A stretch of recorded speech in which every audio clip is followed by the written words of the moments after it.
Bonjour à tous et à toutes. Buongiorno a tutti e a tutti.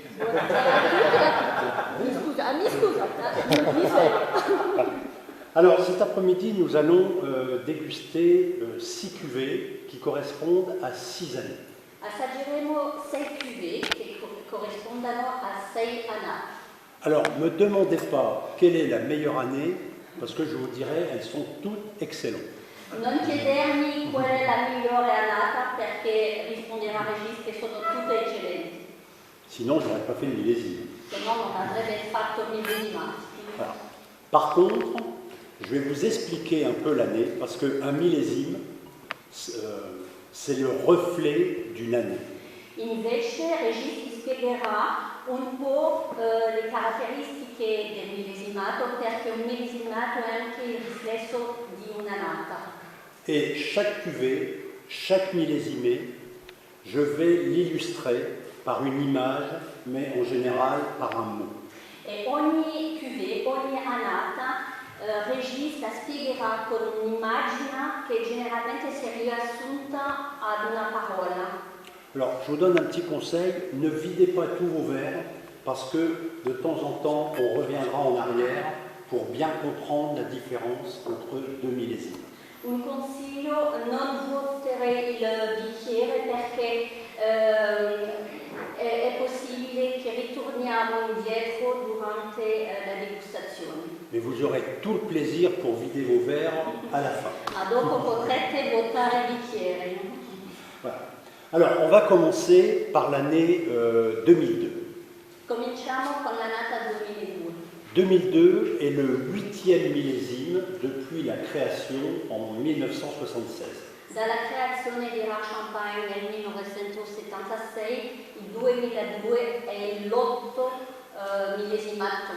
Alors, je vais vous expliquer les 3 premiers millésimes. Le millésime 76, Ci spiega Regis i 3 primi millesimati. Il millesimato, il primo, 76. ça a été une année assez difficile en Champagne, puisqu'il y a eu une très très grande sécheresse. È stata un'annata realmente difficile perché abbiamo avuto una siccità molto importante in Champagne Et pour la première fois en 76, on vendangeait le 30 août. e per la prima volta in Champagne abbiamo fatto la vendemmia il 30 di agosto. Le deuxième millésime en 79, Nel 79, il secondo millesimato, et là la vendange va démarrer le 6 octobre. e la vendemmia ha iniziato il 6 ottobre. Et les 79 aujourd'hui sont encore extraordinaires, ce sont vraiment des vins très racés. E anche oggi l'annata 79 è un'annata straordinaria con vini di champagne molto filanti. Le troisième millésime, c'est 85. Il terzo è stato il millesimato 85 Et en janvier 85, on a eu 2 périodes à moins 30, moins 35. e in gennaio dell'85 abbiamo avuto 2 periodi di freddo, meno 30 gradi, meno 35 gradi in Champagne. Donc voilà, les trois premières années, jusqu'à 90, on est plutôt sur des années assez difficiles pour la culture de la vigne. Fino al 90 le 3 primi cuvée sono state fatte in condizioni molto difficili per I vigneti. 2002. 2002 2002, c'est une très très belle année. è stata una bellissima annata. Et sur ce millésime 2002, je veux mettre qu'un seul mot, c'est le mot richesse. E su questo millesimato 2002 Regista mette una sola parola, ricchezza. Alors, pourquoi autant de richesse? Alors ça, c'est une interprétation tout à fait personnelle. Perché tanta ricchezza? E questa è un'interpretazione molto personale. 2001 avait été une très très mauvaise année en Champagne. Les raisins n'avaient pas mûri parce qu'il faisait un temps comme ça toute l'année. E il 2001 è stato un anno veramente difficile in Champagne, le uve non erano mature perché il tempo era stato molto piovoso. Et c'est vrai que la nature avait été très très sévère avec nous en 2001. E la natura era stata molto dura con noi nel 2001. Par contre, en 2002, elle a été très très généreuse. Invece nel 2002 è stata molto generosa. Et j'ai l'impression que dans cette année 2002, on a 2 années en une. E ha l'impressione Régis che in questa annata 2002 abbiamo 2 annate in una. Donc autant de richesse dans ce 2002. Allora, quello che spiega tanta ricchezza sul 2002. Simon? Una parola, Andrea? Sì, è innanzitutto, come ho detto prima a Regis, se volete divertirvi andate a leggere le note che lui ha preparato e ci sono le fiche sul sito, perché ha una grande capacità di descrivere i profumi di questi vini, che non è così comune da parte dei chef de cave, o meglio, li sanno riconoscere, ma quando poi ne parlano a volte sono un po' più criptici. Invece quello che dipinge in regia è veramente un bellissimo affresco, ma soprattutto ci aiuta a capire questo champagne. Faccio piccola premessa. Allora, raro, non so quante volte l'avete assaggiato, ma vi assicuro che quando uscirete di qui sarete probabilmente fra i maggiori esperti in Italia, che credo, Giovanni, penso che 6 annate non le ha assaggiate praticamente nessuno al di fuori in anteprima, ed è uno champagne, è una cuvée de prestige, anzi è proprio una maison à sé, che ha come scopo quello di realizzare ogni anno il vino più elegante ma anche più complesso e ricco possibile. Questo discorso della complessità e della ricchezza, anche della esplosività, in qualche modo, se guardate l'etichetta, ovviamente non può venire fuori, non ci possiamo aspettare uno champagne fine, delicatissimo, sapido, minerale, come ci piace dire oggi, no? Questo si muove su tutt'altro canone, ma vuole essere veramente uno champagne molto grandioso, magniloquente, e soprattutto vuole essere un champagne dedicato all'invecchiamento. Quindi nonostante oggi vengano presentate 2008-2007, che comunque sono fra gli ultimi a uscire sul mercato di questo millesimo, in realtà sono champagne, vi accorgerete assaggiando l'88, che vanno raccontati nell'arco dei decenni, quindi non tanto dei lustri. Detto questo, sono champagne ricchi, con un dosaggio che non ci dirà mai sotto tortura, quindi non alzate le mani. E quindi ho chiesto 10 anni fa e mi ha detto sto invecchiando, non mi ho più la memoria. Ecco, ogni volta trova una scusa diversa, e quindi potete anche chiederglielo, ma ogni volta vi dirà una scusa diversa. Quindi è un segreto, però non è un segreto che sono mediamente più elevati, però lo sanno benissimo e lo vogliono fare così. Quindi da quel punto di vista, secondo me, è inutile imporre il proprio idea, il proprio gusto.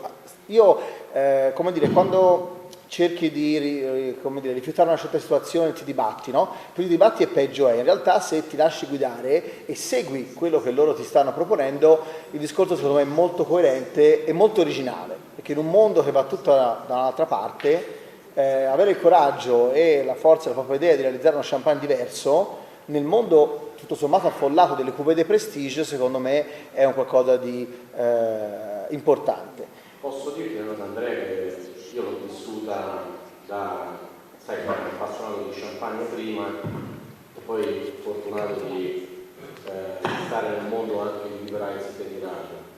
Noi italiani abbiamo un approccio spesso alla degustazione che a volte eccessivamente tecnico, no?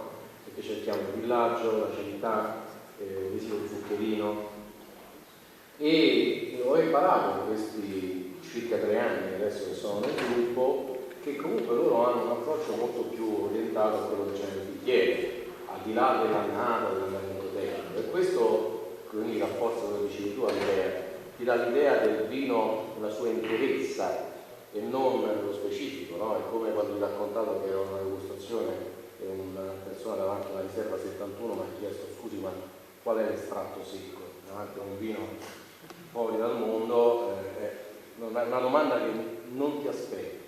E la bellezza dei nostri champagne è proprio quella di avere una interezza di emozioni che poi trovate nei bicchieri. Ora però assaggiamo di Andrea, perché sennò dopo... No, beh, tanto Allora, quindi la 2002 non so per quanti di voi è stata mitica, sicuramente è stata considerata mitica per gran parte del pubblico. Quando è arrivata, sarà che è arrivata dopo qualche anno difficile, ma è stata salutata come una delle annate del secolo. Di sicuro un'annata molto ricca in termini di alcol, in termini di maturità, quindi un'annata che era subito buonissima, anche i primi usciti erano già buoni, non c'era bisogno di molto tempo. Se li assaggiate ora, molti 2002 sono quantomeno un po' stanchi, cioè come se fossero esplosi e adesso si stanno un po' sgonfiando, un po' tutti.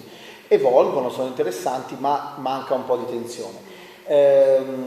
Questo 2002 è molto interessante assaggiarlo per primo perché ci mette subito sulle coordinate di RAR, quindi le note tropicaleggianti, il frutto molto ricco, molto esotico, una speziatura direi quasi lussureggiante che si mescolano molto bene anche qui all'evoluzione, ovviamente in bottiglia. Questi sono tutti, correggimi, sono tutti dei Gorgemont dell'epoca, no? Cioè non sono RD di ora, anche questo 2002 credo che è quello...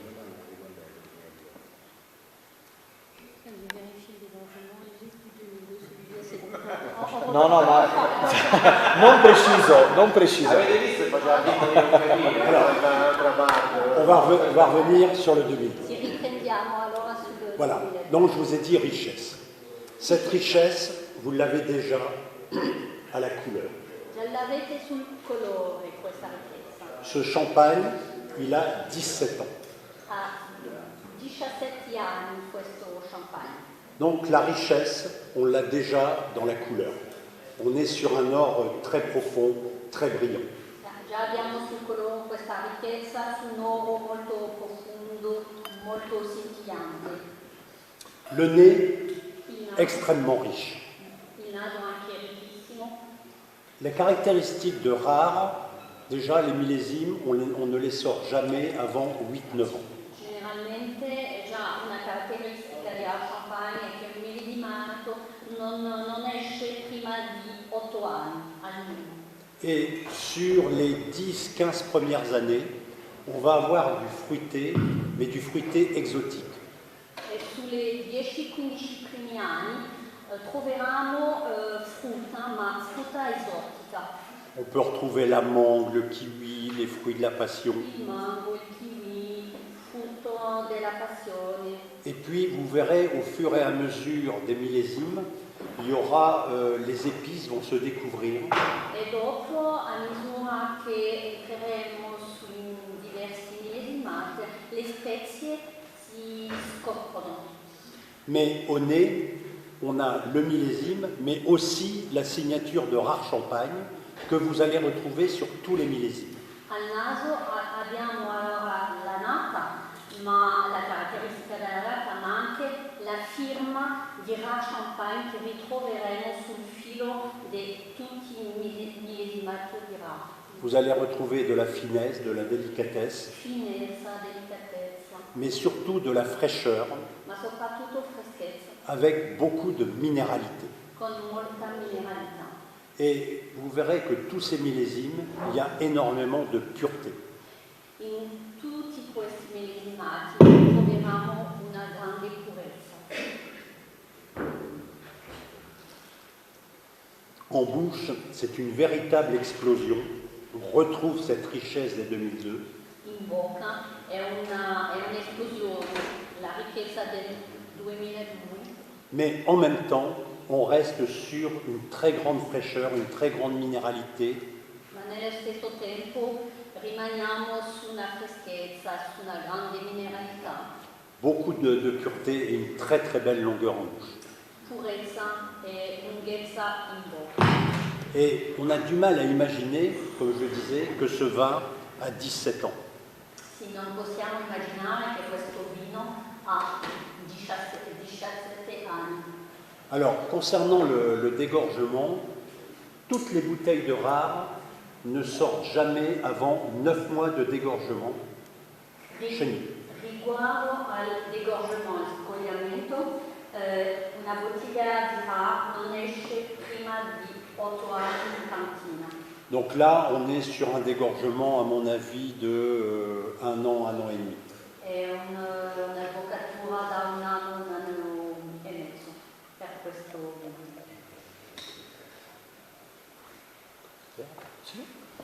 E quindi ecco, probabilmente rispetto a tanti altri 2002 l'aspetto della freschezza, l'aspetto della sapidità che si percepisce è notevole, il colpo di reni che ha soprattutto nel finale, la ricchezza, non è facile unire queste due cose. Nella 2002 mi è capitato sinceramente molto raramente di trovare ancora questa spina dorsale e questa freschezza, che è è molto diverso dagli altri champagne peperazzi, che sono normalmente molto più concentrati sul Pinot Nero, mentre qui la preponderanza è sullo Chardonnay. Quindi c'è anche questa nota che vuole unire sì la ricchezza, ma la freschezza sarà sempre fondamentale, visto che lo Chardonnay che comunque viene scelto anche qui in gran parte dalla montagna, ovviamente la Côte Blanc, ma anche la montagna, questo per dargli anche un carattere fresco ma anche vinoso. Quindi c'è questo che sono delle scelte originali, particolari, che caratterizzano moltissimo questo champagne. E questo 2002 secondo me già tira fuori anche un'altra nota, una leggera nota vegetale, un vegetale piacevole, una nota leggermente verde, che da un lato sembra esotico, dall'altro un pochino più tipo il vetiver, tipo la verbena, qualcosa che fa capolino in diversi altri millesimi e lo ritroveremo. Ed è un altro elemento originale che non troviamo spesso in questo tipo di cuvée. E come dicevo prima con Giovanni, molti qui davanti a me hanno bevuto anche più champagne di me, quindi se avete osservazioni e volete dire l'impressione vostra, ovviamente siete benvenuti a farlo, perché insomma va per l'arricchimento di tutti e quindi ecco, è una masterclass, ma insomma è un panel collaborativo che alla fine è la prima volta che questa Maison si presenta in Italia, quindi l'accoglienza e il contributo di ciascuno di voi è apprezzatissimo. Ci sono domande? Arriveranno al sesto bicchiere. A qualche bicchiere, no? Non c'è problema, noi aspettiamo. Alors, on va passer au 2006, qui est le